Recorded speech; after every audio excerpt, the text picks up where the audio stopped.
Hi, I'm Eric Smith. I'm the associate producer on Everquest Next and Everquest Next Landmark. I'm Jake Sones. I'm the lead building and UI designer on EQN and EQN Landmark. We're going to show you some of the more advanced tools today.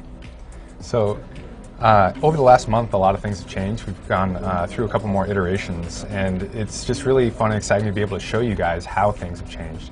The state of the tools right now, there's a lot of new stuff, but keep in mind that a lot of this is still not quite final. You're going to probably see some debug stuff, some stuff that's definitely not ready to go out into the game itself. But we wanted to take some time and show you what we're thinking, what direction we're headed. So, do you want to talk about the selection volume? Yeah, so selection tool has actually changed a little bit since the last time we've shown it. A lot of people have been asking for the ability to move the box once you've actually made a selection. So we've added a widget in there that will actually allow you to move it on any axis. So let's say I need to create a block. I can fill this, and I can switch back and then make another one, and make another one, and so on. And that allows you to keep the same proportion. Alternatively, you could probably do that with copy and paste, but this allows more. It's quicker iteration, basically. It's much faster. Oh, actually, could you bring that selection volume back up? Yeah. One of the things that we also changed is you can kind of see the dotted line on the bottom there that helps you see things through the ground, so you have a better sense of where things are at. We've shown you Line Tool before, and I think it's kind of, we haven't really focused on how powerful the tool is and all the things that you can do with the tool.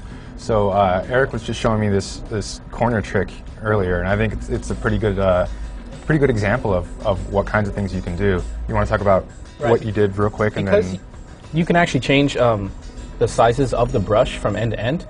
I can actually create corners by making the brush smaller and bringing it up to the corner here.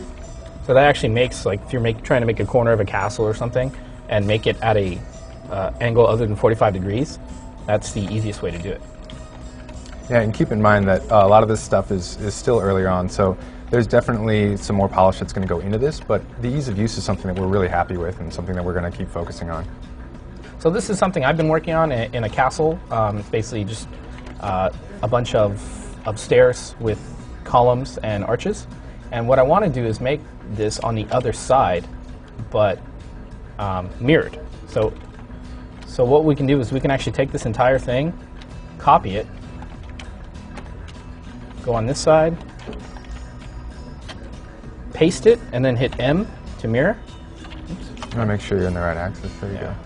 So the benefit of mirroring is that you can have it face a different direction as opposed to just rotating it. He's now got his stairs aligned on the same side, which is something he couldn't do without mirroring. It's something that people brought up in the last live stream, and we just didn't get a chance to show you. It's been in for a while, and it's a really useful feature. Cool. So yeah, basically you can see I've now pasted this on the other side, and it's mirrored. We also didn't really talk too much about grid mode before, and one of the big things that we've got in now is the ability to move on grid and stay on grid, not just for the cube tool, but also for all of our shape blocks. So you can see here I'm actually moving on, I'm on the grid, but it's on a 1x1 grid, which means you can kind of freely move the block. And if I hit G, I basically snap to a grid mode. And this is really good when, like, you're building a foundation of a house and you want everything to be perfectly symmetrical, and you can kind of see how fast I'm building. And making sure that there's no gaps between everything. Everything's very tight. And so if you'll choose like a shape block, you can see that it's really helpful to just do like the edging of this piece as well. Again, it's sticking to the grid, which just makes this so fast.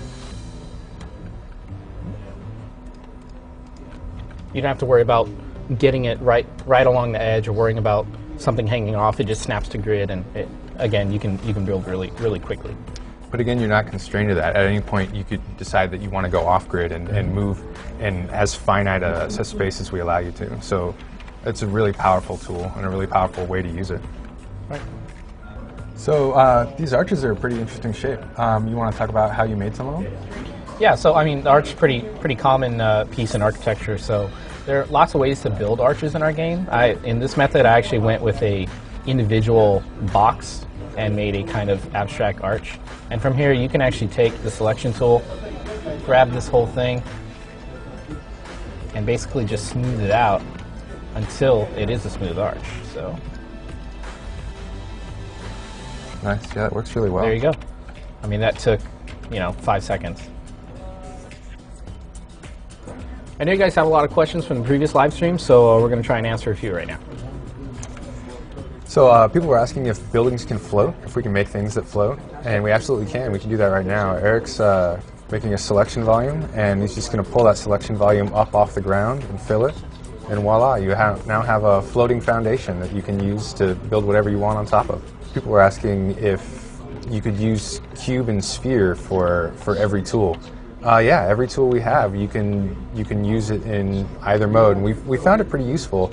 There was a time where I thought maybe we wouldn't need cube in specific modes like painting, but it turns out when you're doing edging along things, it's really important to have that nice straight line. So we kept them on all the tools.